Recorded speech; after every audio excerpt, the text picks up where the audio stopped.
નમસ્કાર મિત્રો, અમારી પીઆર ગુજરાતી ચેનલમાં તમારું સ્વાગત છે। હાલ અમદાવાદથી એક મોટા સમાચાર સામે આવી રહ્યા છે। વિશ્વના કેટલાક દેશોમાં કોરોના ઝડપથી ફેલાઈ રહ્યો છે, ત્યારે હવે આ વાયરસની એન્ટ્રી ભારતમાં પણ થઈ ચૂકી છે। દેશના 11 રાજ્યોમાં કોરોના ફેલાઈ ચૂક્યો છે। દેશમાં 164 નવા કેસ નોંધાયા છે અને કુલ 257 એક્ટિવ કેસ છે। ત્યારે હવે ગુજરાતથી પણ ચિંતાના સમાચાર સામે આવ્યા છે।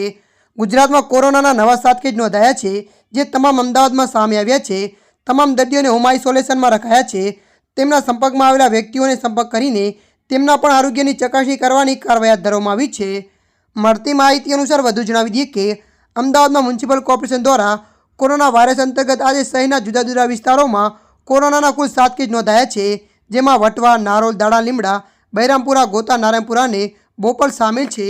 આ તમામ વિસ્તારોમાં એક એક કેસ નોંધાયો છે, જેમાં 5 દર્દીઓ 30 વર્ષથી નીચેના ઉંમરના છે। 2 વર્ષની બાળકીથી લઈને 72 વર્ષીય વૃદ્ધા કોરોના પોઝિટિવ આવ્યા છે। ત્યારે મિત્રો હાલ માટે આટલું। મળીશું નવી અપડેટ સાથે। જો તમને અમારો વિડીયો પસંદ આવે, લાઇક, શેર અને સબસ્ક્રાઈબ કરી નાખજો। ધન્યવાદ।